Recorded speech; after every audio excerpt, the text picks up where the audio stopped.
Says I'm going live, and I'm live. Hi. I think I'm a minute late. I can't quite tell. Still fidgeting here with my machine. Hi. Welcome to Frankenstein Tea for Friday, September 11th. September 11th, 19 years of September 11th observation. Hi, Dad. Frankenstein Tea is a daily program for short stories. I read a short story every day to you. I talk a little bit in the beginning, so you can get used to this program. Like you have time right now to get something to drink, or maybe find a pillow or a chair, or whatever you need on your couch, or those kinds of things. I talk for a few minutes, and then I read a story. And so it's always an adult story. It's adult language, adult theme. It's an adult story. It's for adult listeners. And just to be clear, I am live today. It is generally a live program, but you can, of course, watch or listen. Just listen. You don't have to watch me reading you a story at any time. The programs are available on our YouTube channel. They stay up there. So you can go and listen to something, or re-listen to something, or re-watch me reading you a story at any time. They're all up there. So here's today's story. I think that's what we're going to say today. That's enough. I'm going to read something from, this is Lori Moore, and the name of this book is Bark Stories.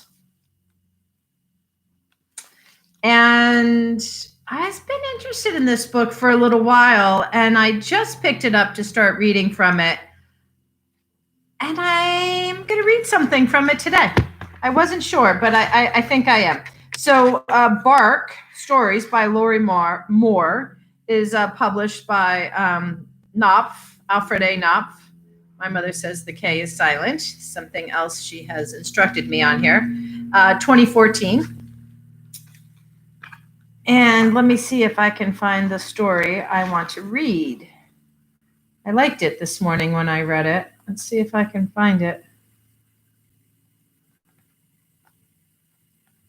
Sorry, I should have put a bookmark in it, but I didn't. I think this is it.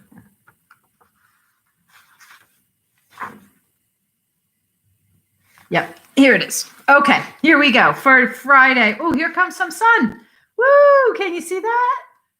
Here comes some sun on Block Island. Woo, we need a little warmth. It was a little chilly. I don't mind chilly. I kind of like that weather, but it's only September 11th. We could have a little more sun. So, well, maybe it's going away already. Maybe not. We'll see. So this is Lori Moore, and from a book of stories called Bark. And this story is called Referential.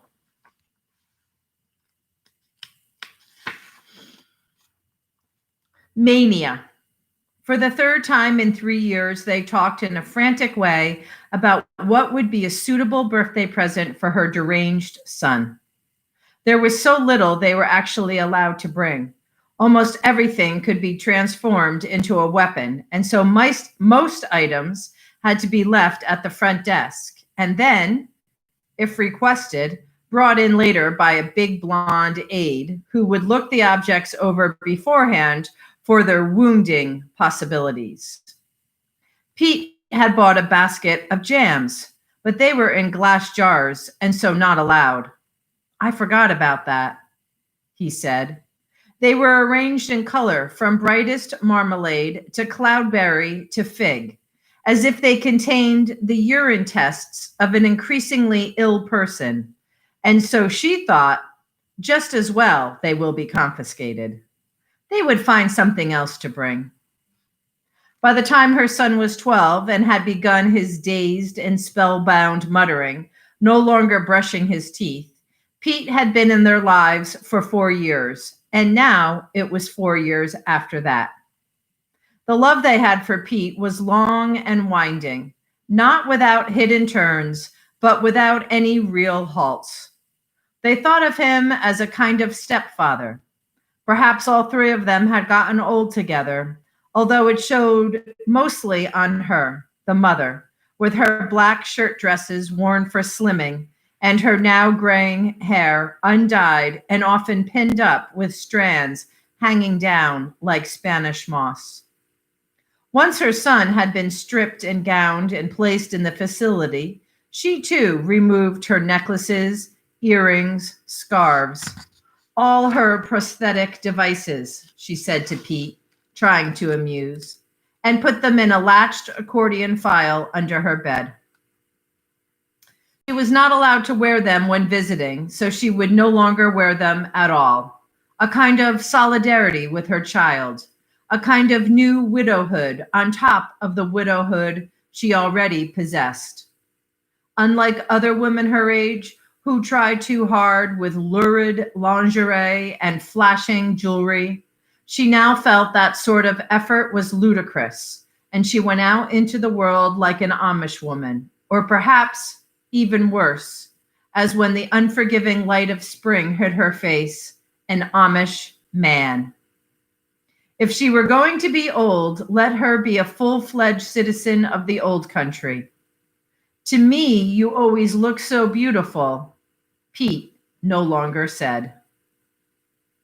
Pete had lost his job in the new economic downturn. At one point, he had been poised to live with her, but her child's deepening troubles had caused him to pull back. He believed he loved her, but could not find the large space he needed for himself in her life or in her house, and did not blame her son, or did he? He eyed with somewhat visible covetousness and sour remarks the front room that her son, when home, lived in with large blankets and empty ice cream pints, an Xbox and DVDs. She no longer knew where Pete went, sometimes for weeks at a time. She thought it an act of vigilance, an attachment that she would not ask, would try not to care. She once grew so hungry for touch, she went on to the stressed tress salon around the corner just to have her hair washed. The few times she had flown to Buffalo to see her brother and his family at airport security, she had chosen the pat-downs and the wandings rather than the scanning machine. "Where is Pete?" her son cried out at visits she made alone, his face scarlet with acne, swollen and wide with the effects of medications that had been changed, then changed again. And she said Pete was busy today, but soon, maybe next week. A maternal vertigo beset her. The room circled, and the cutting scars on her son's arms sometimes seemed to spell out Pete's name and the thin lines there, the loss of fathers etched primitively in an algebra of skin. And the carousel spin of the room, the white-webbed lines resembled coarse campfire writing, as when young people used to stiffly carve the words peace and fuck and park picnic tables and trees, the see 3/4 of a square. Mutilation was a language, and vice versa. The cutting endeared her boy to the girls, who were all cutters themselves, and seldom saw a boy who was one as well. And so, in the group sessions, he became popular, which he seemed neither to mind nor perhaps really to notice. When no one was looking, he cut the bottoms of his feet with crisp paper from Crafts Hour. He also pretended to read the girls' souls like palms, announcing the arrival of strangers and the progress toward romance, tomances, he called them, and detours, sometimes glimpsing his own fate in the words they had cut there. Now she and Pete went to see her son without the jams, but with a soft decal-edged book about Daniel Boone, which was allowed, even if her son would believe it contained messages for him. Believe that although it was a story about a long ago person, it was also the story of his own sorrow and heroism in the face of every manner of wilderness and defeat and abduction, and that his own life could be draped over the book, which was normal armature for the revelation of tales of him. There would be clues in the words on pages with numbers that added up to his age: 97, 88, 466. There were other veiled references to his existence. There always were. They sat at the visitors' table together, and her son set the book aside and did try to smile at both of them. There was still sweetness in his eyes, the sweetness he was born with, even if fury could dart in a scattershot fashion across them. Someone had cut his tawny hair, or at least had tried. Perhaps the staff person did not want the scissors near him for a prolonged period and had snipped quickly, then leaped away, then approached again, grabbed and snipped, then jumped back. At least that's what it looked like. It was wavy hair and had to be cut carefully. Now it no longer cascaded down, but was close to his head, springing out at angles that seemed to matter to no one but a mother. "So where have you been?" her son asked Pete, giving him a hard stare. "Good question," said Pete, as if praising the thing would make it go away. How could people be mentally well in such a world? "Did you miss us?" the boy asked. Pete did not answer. "Do you think of me when you look at the black capillaries of the trees at night?" "I suppose I do." Pete stared back at him so as not to shift in his seat. "I am always hoping you are okay and that they treat you well here." "Do you think of Mom when staring at the clouds and all they hold?"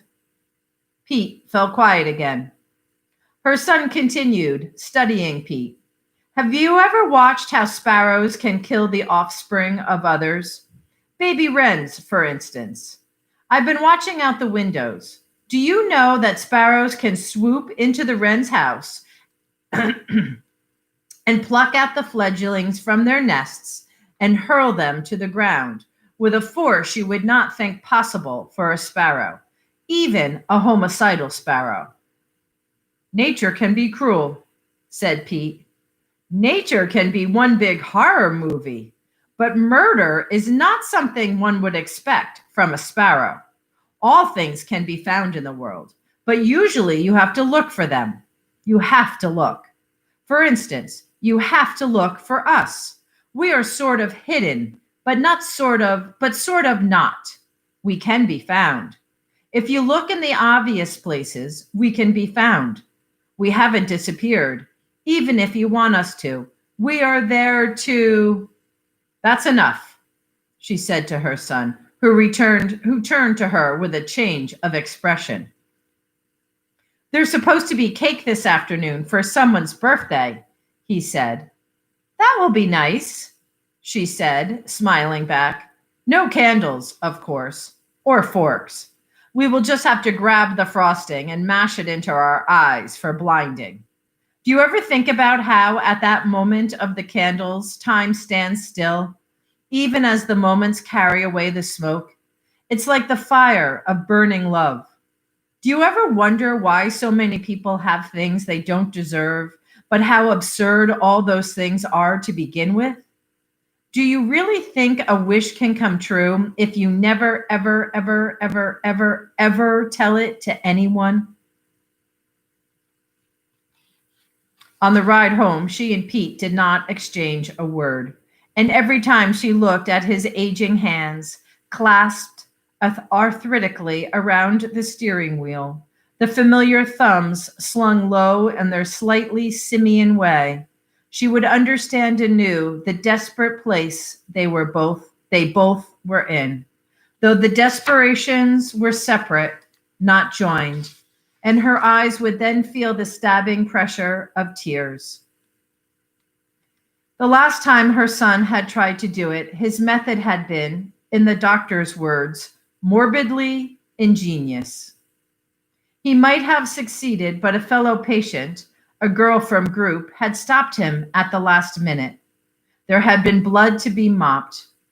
Once her son had only wanted a distracting pain, but then soon he had wanted to tear a hole in himself and flee through it. Life was full of spies and preoccupying espionage. Yet the spies sometimes would flee as well, and someone might have to go after them in order, paradoxically, to escape them altogether, over the rolling fields of living dream, into the early morning mountains of dawning signification. There was a storm in front, and lightning did its quick, purposeful zigzag between and in the clouds. She did not need such stark illustration that horizons could be shattered, filled with messages, broken codes. Yet there it was. A spring snow began to fall with the lightning still cracking, and Pete put the windshield wipers on so that they both could peer through the cleared semicircles at the darkening road before them. She knew that the world was not created to speak just to her, and yet, as with her son, sometimes things did. The fruit trees had bloomed early, for instance, and the orchards they passed were pink, but the early warmth precluded bees, and so there would be little fruit. Most of the dangling blossoms would fall in this very storm. When they arrived at her house and went in, Pete glanced at himself in the hallway mirror. Perhaps he needed assurance that he was alive and not the ghost he seemed. "Would you like a drink?" she asked, hoping he would stay. "I have some good vodka. I could make you a nice white Russian." "Just vodka," he said reluctantly. "Straight." She opened the freezer to find the vodka, and when she closed it again, she stood waiting there for a moment, looking at the photos she'd attached with magnets to the refrigerator. As a baby, her son had looked happier than most babies. As a 6-year-old, he was still smiling and hamming it up, his arms and legs shooting out like starbursts, his perfectly gapped teeth flashing, his hair curling in honeyed coils. At 10, his expression was already vaguely brooding and fearful, though there was light in his eyes, his lovely cousins beside him. There he was a plumpish teenager, his arm around Pete. And there in the corner he was an infant again, held by his dignified, handsome father, whom her son did not recall because he had died so long ago. All this had to be accepted. Living did not mean one joy piled upon another. It was merely the hope for less pain. Hope played like a playing card upon another hope. A wish for kindnesses and mercies to emerge like kings and queens in an unexpected change of the game. One could hold the cards oneself or not. They would land the same regardless. Tenderness did not enter except in a damaged way and by luck. "You don't want ice?" "No," said Pete. "No, thank you." She placed 2 glasses of vodka on the kitchen table, and there they sat. "Perhaps this will help you sleep," she said. "Don't know if anything can do that," he said with a swig. Insomnia plagued him. "I'm going to bring him home tomorrow," she said. "He needs his home. He needs his house, his room. He is no danger to anyone." Pete drank some more, sipping noisily. She could see he wanted no part of this, but she felt she had no choice but to proceed. "Perhaps you could help. He looks up to you." "Help how?" asked Pete with a flash of anger. There was the clink of his glass on the table. "We could each spend part of the night near him," she said. The telephone rang. The Radio Shack wall phone brought almost nothing but bad news, and so its ringing sound, especially in the evening, always startled her. She repressed a shudder, but still her shoulders hunched and curved. She stood. "Hello?" she said, answering it on the third ring, her heart pounding. But the person on the other end hung up. She sat back down. "I guess it was a wrong number," she said, adding, "Perhaps you'd like more vodka." "Only a little. Then I should go." She poured him more. She had said what she wanted to say and did not want to have to persuade him. She would wait for him to step forward with the right words. Unlike some of her meaner friends who kept warning her, she believed there was a deep good side of him, and she was always patient for it. What else could she be? The phone rang again. "Probably telemarketers," he said. "I hate them," she said. "Hello?" she said more loudly into the receiver. This time, when the caller hung up, she glanced at the number on the phone in the lit panel where the caller ID was supposed to reveal it. She sat back down and poured herself more vodka. "Someone is calling here from your apartment," she said. He threw back the rest of his vodka. "I should go," he said, and got up and headed for the door. She followed him. At the door, she watched him grasp the front knob and twist it firmly. He opened the door wide, blocking the mirror. "Good night," he said. His expression had already forwarded itself to someplace far away. She threw her arms around him to kiss him, but he turned his head abruptly, so her mouth landed on his ear. She remembered he had done this evasive move 8 years ago at the beginning, when they had first met, and he was in a condition of romantic overlap. "Thank you for coming with me," she said. "You're welcome," he replied, then hurried down the steps to his car, which was parked at the curb out front. She did not attempt to walk him to it. She closed the door and locked it as the telephone began to ring again. She turned off all the lights, including the porches. She went into the kitchen. She had not really been able to read the caller ID without reading glasses, and had invented the part about its being Pete's number, though he had made it the truth anyway, which was the black magic of lies, good guesses, and nimble bluffs. Now she braced herself. She planted her feet. "Hello?" she said, answering on the fifth ring. The plastic panel where the number should show was clouded, as if by a scrim, a page of onion skin over the onion, or rather, over a picture of an onion, one depiction on top of another. "Good evening," she said again loudly. What would burst forth? A monkey's paw? A lady? A tiger? But there was nothing at all.